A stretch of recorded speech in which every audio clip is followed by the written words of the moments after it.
Chiranjeevi Anil Ravipudi combination లో వచ్చే concept పై clarity వచ్చింది.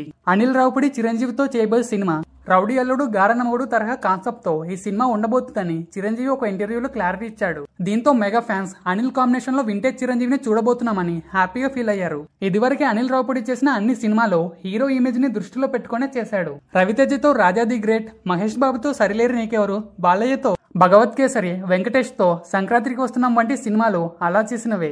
ఇప్పుడు చిరంజీవితో చేయబోయే సినిమా కూడా మెగాస్టార్ ఇమేజ్ ని దృష్టిలో పెట్టుకునే కథ రెడీ చేస్తున్నాడు. ఇందులో చిరంజీవికి బాగా కలిసొచ్చిన డ్యువెల్ రోల్ కాన్సెప్ట్ తో ఈ సినిమాని తెరకెక్కిస్తున్నాడని టాక్. చిరంజీవి కెరియర్ లో కూడా డ్యువెల్ రోల్ ప్లే చేసిన సినిమాలో రౌడీ అల్లుడు, గారనమగుడు, యముడుకు మగుడు వంటి సినిమాలు బ్లాక్ బస్టర్ అయ్యాయి.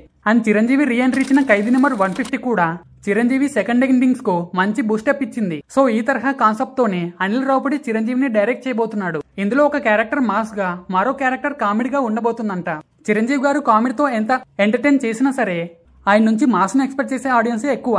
సో అనిల్ రావుపూడి తన మార్క్ మిస్ అవ్వకుండా చిరంజీవి ఇమేజ్ కు తగ్గట్టుగా ఈ సినిమాను డైరెక్ట్ ప్లాన్ చేస్తున్నాడు. ప్రస్తుతం చిరంజీవి విశ్వంబర షూటింగ్ లో బిజీగా ఉన్నాడు. ఈ సినిమా షూటింగ్ కంప్లీట్ అయ్యాక అనిల్ రావుపూడి సెట్స్ లో జాయిన్ అవబోతున్నాడు. మరి షూటింగ్ కి ముందు అనిల్ రావుపూడి ఇంకా ఎలాంటి క్లారిటీ ఇస్తాడో చూడాలి. So friends, Anil Ravipudi megastar combination పై మీ ఎక్స్పెక్టేషన్స్ ఏంటో కామెంట్ లో చెప్పండి. అండ్ వీడియో నచ్చితే డెఫినెట్ గా లైక్ చేసి ఛానల్ ని సబ్స్క్రైబ్ చేయండి ప్లీజ్.